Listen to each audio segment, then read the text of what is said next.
the News Channel 5 network, this is MorningLine with Nick Barris.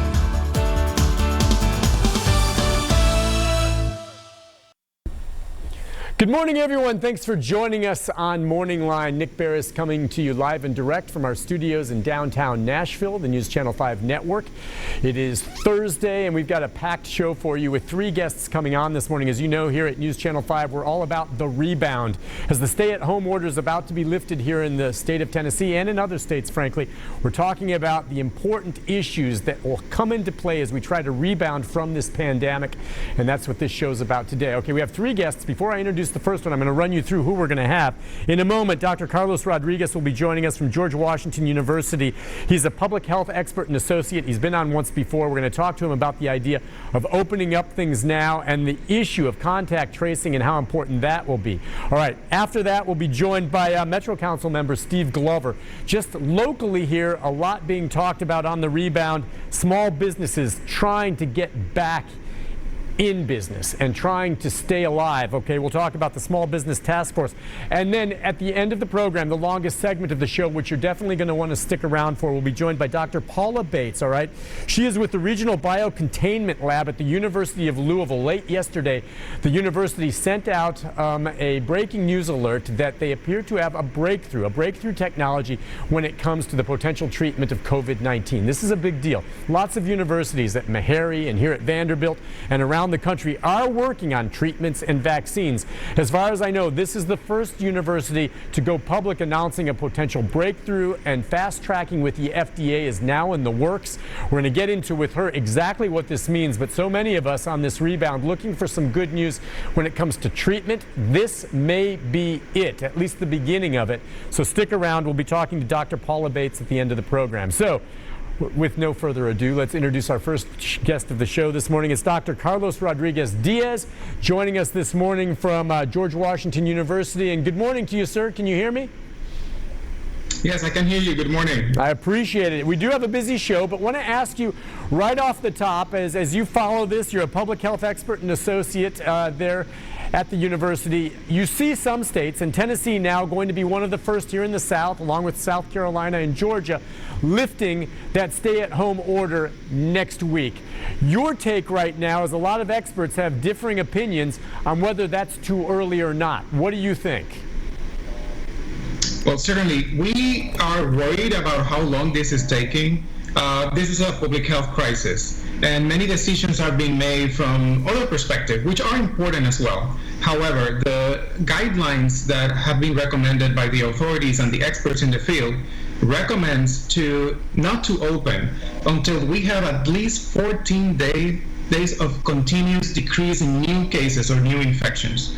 And without having that information and that trend, we really don't have enough information to make recommendations about reopening any area. Okay, and that's what a lot have said, and that's a concern here in Tennessee and elsewhere, but the governor has made that call. It's going to happen. And so what we hear about is, if we do this, we want to continue social distancing, and we hope people will abide by it, although I'd make the argument many people weren't even under the order. But talk a little bit about contact tracing. There's 7 million people in the state of Tennessee, a good portion of them, of course, adults. How important, whether the time is right or not, that with this being lifted, contact tracing is done, and maybe give us the definition of what that is. Sure. There are 2 components that are related to contact tracing. First is testing. We need to know who has the virus, and by knowing who has the virus, then we can contact those that have been in contact with the person who is positive. And that's contact tracing, is identifying those that might have been exposed to the virus through somebody who is positive. By knowing who has been exposed, we can also provide testing, and that's important because many people will contract the virus but will have no symptoms. And although a significant portion of people would not have symptoms, they can transmit the virus. And therefore, without knowing, they can put themselves and others at risk. So contact tracing will allow us to understand how spread is the epidemic, and therefore make control measures to prevent new infections. Okay, so let's talk about how you do this. I mean, many of the medical experts right now saying with the stay-at-home order being lifted, and it's an important thing for a lot of people in business wanting to get back to it, but they're predicting that we're going to see an increase in cases because of that, and thus I think contact tracing being more important. Health departments, sir, are saying they're going to try to do this. But, I mean, would you imagine in this situation, and a lot of folks are going to do this tracing by making the phone calls, doing detective work, tracking and calling people.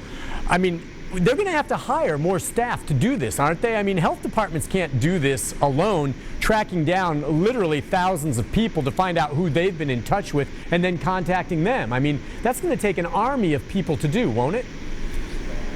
No, so it requires people to get engaged and do the public health work. However, departments of public health, locally and nationally, have the capacity to do contact tracing. We already do that for other communicable diseases. Perhaps right now we have to increase the volume of people who are engaged in contact tracing, but we have professionals who are trained in our health departments. Epidemiologists are trained for contact tracing.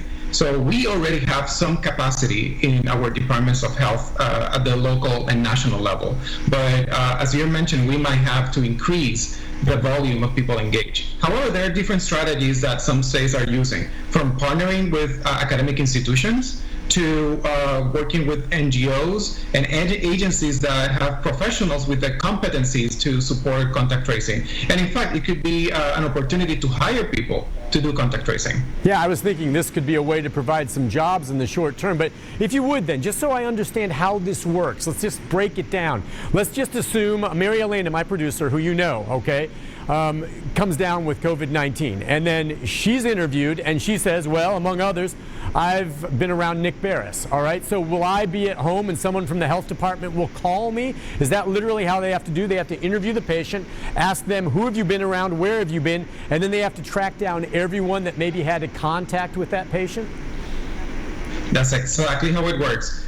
Usually, the first contact would be through phone or any other media that does not require physical presence. But if we don't find the person, we actually have to visit wherever she's working or her home and her neighborhood, based on whatever information she shared about who's been in contact with her.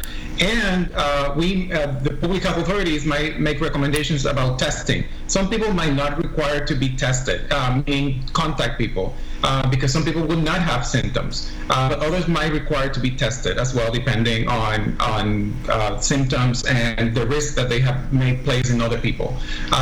Usually a recommendation is just to stay at home and not to have contact with other people for 14 days. Okay, and Dr. That's a recommendation for the contacts. Okay, let me ask you this, Dr. Rodriguez-Diaz. I get the sense right now that, you know, with differing opinions, the governors in the states and the mayors, but the governors in the states that choose to lift these stay-at-home orders, there's a bit of a gamble here, okay? And of course, their hope is that people still abide by the separation and that we see that coronavirus curve start going down. Now, there are others that are saying we're going to see it start going up. It is a gamble, and there's a risk to doing this. What will happen if here in Tennessee, the stay-at-home order's lifted, and all of a sudden we see a big spike in the number of cases? Does that mean that the leadership will have to go back and we'll be back at ground zero and have to start over again at getting it back down? Well, if we have an increase in cases, then we will have to go back to practices that take us to lower numbers in terms of new infections. So yes, that's a concern about making decisions too early, because we might just have to go back to point zero. We've been already in lockdowns in different places. In Tennessee, I believe is nearly 2 weeks now.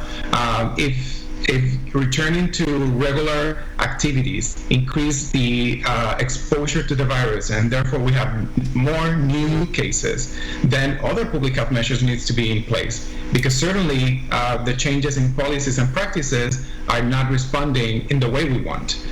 We want to make sure that all the time that we have invested in the last several weeks by people staying at home, businesses being closed, is worth it.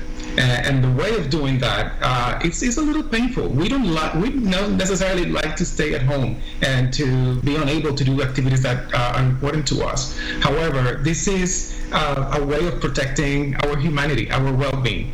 There is no economy, there is no business if we are healthy and we can engage in those activities. So we need to protect our well-being and our health right now. So in the future, we can engage socially again in the way we want, and perhaps new ways that are healthier for us. Gotcha. Doctor, you know we have a busy show this morning. I appreciate you coming on, and I hope you'll come on again soon. Dr. Rodriguez-Diaz, thank you, sir, for coming on. Those are important things to talk about. Public health expert at George Washington University. We'll talk to you again soon, sir, if you're available. Thank you for your time.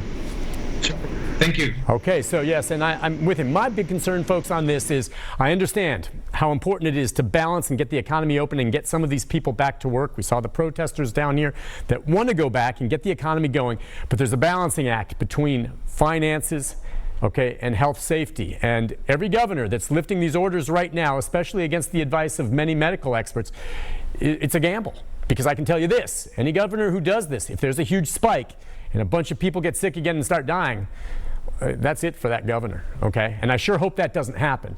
But on the other hand, if things open up and we don't see the spike and things start going down and businesses get up and running, well, then the governor made a right call. And that's a difficult choice to make. I don't envy anyone right now in positions of leadership making some very, very difficult calls. Listen, we'll take a break. When we come back, one of the big questions about this is the small businesses that have suffered so much, and obviously Nashville being a major city, a lot of them right here in town. Councilman Steve Glover on with us to talk about the Small Business Task Force and what steps can be taken to help them survive. That's next in our segment, and then later, Dr. Paula Bates with a potential breakthrough in the treatment of the coronavirus. Stay with us, folks, here on Morning Line. We'll be right back.